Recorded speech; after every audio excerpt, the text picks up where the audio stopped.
All right, guys, welcome back to Just the Drills. Once again, I am joined by your favorite Max Cooper. So we are going to talk about the takeaway and what the club and body should be doing, okay? Now, when we were discussing in Saturday's video, we talked about one of the most important things is having a solid lead arm body connection from setup to P2, okay? I can't stress how important this is. I see a lot of golf swings go off the rails instantly because a player struggles with their left arm for a righty, that lead arm disconnecting and trying to get it into a position at the top of their backswing where they can make an efficient move down. So go ahead and set up for me real quick. Now, when we talk about connection, we need to feel this chest turning the club back. So go ahead and start back to P2. Now, if you look here, this lead arm is into the body, okay? The average golfer, set up for me real quick, gets into a position where this lead arm comes off and everything starts with that arm. Now, that's a pretty big exaggeration there, but you can see how the club head was working behind his body. So we need to keep that connection. And one of the first drills that I have that we're going to do that, go ahead and put this underneath both your arms, tuck everything in there. You're going to feel that arm stay connected in transition. Now, this is one we can use to take the club all the way up to the top. First, we're going to concentrate P1 to P2. So start back, feel like you're pushing that into your body. So that arm is not coming off, right? We don't have the separation. We're not going to have that roll. That club head will always stay out in front when we're doing it. It's an amazing drill. Another great drill we can do to keep connection from setup to P2 is you're going to keep this alignment stick underneath the lead side. Now, when he turns back, go ahead and turn back to P2. He's going to keep this on the hip, right? That keeps that lead arm from rolling behind him and puts him in a good position. Now, I've talked about this in shallowing drills, how this can lead to a great feel all the way back. But in transition, you want that stick staying on your hip in order to keep that lead arm connected, and that will put you in a good position at P2. So one of the positions we talked about was getting the club a little bit working inside from P2 to P3 and trying to get that club level with the ball of the feet at P3, okay? So P3 is lead arm parallel in the backswing. Now, if Max takes this club back and stays connected to P2, okay, we need to feel a hinge, and we want to feel a little bit of turn out of his chest to get that club approaching ball line.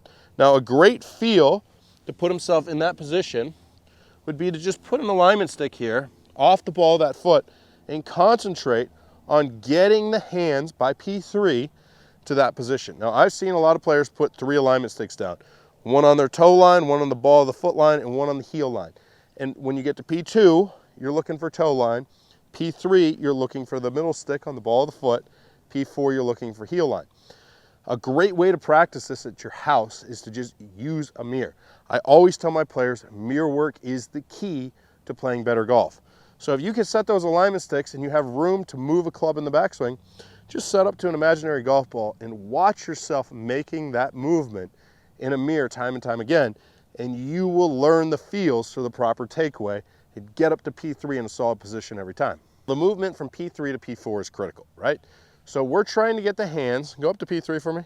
We're trying to get the hands to move from the ball of the foot all the way to the back heel at the top of our backswing. Now, from here, I don't want my players feeling like it's lift the arms more.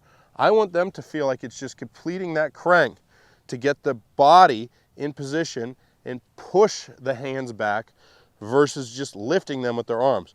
So really feel from P3 to P4 that it's a body movement, right? One of the biggest issues we talk about is the overswing. When a player starts getting in here, losing all their angles. So the easiest way I feel to explain and get the average player to get rid of that overswing and that extra length that causes a lot of timing in the downswing is to feel like all the hinging and all the lifting is done and set by P3, and the final piece is just turning the body, putting themselves in a good position. Now, if you're looking to get in position to keep the club short, keep the club properly turned, the best place to learn is in front of a wall. The wall drill is one of my favorite drills that we could possibly have. All right, so now we're looking at the wall drill. We are trying to keep connection in our backswing. We are trying to feel like our hands get deep enough, the club head gets deep enough, and we don't overswing. So Mac's gonna set up, take it to P2, lead arm parallel. Now get the hinge here, boom. Now we're at P3. The final piece is just cranking that club around for the turn. Now, if he could get a full turn in there, beautiful. That is connected to the wall. That's gonna put us in a position where we're not getting really long, the club's not going way past parallel, we're not getting crossed up. We're getting in a nice neutral position. Now, if you start jamming it in the wall too early in your takeaway, then you learn that everything's rotating inside too fast. We got a lot of forearm roll, club head going back there, we're gonna be in a lot of trouble. So if you can keep that sequencing where you get the club up to P3 and then connect it to the wall just through rotating your chest, you know you're gonna be in a good position at the top of your backswing every time you set up to a golf ball. Hey guys, if you enjoyed this video, please come back next week. I greatly appreciate all your support and I hope to see you next time. Hey guys, if you like this video, please like and comment. I come out with new content every Saturday, Sunday, Tuesday, and Thursday. Thanks a lot, you guys.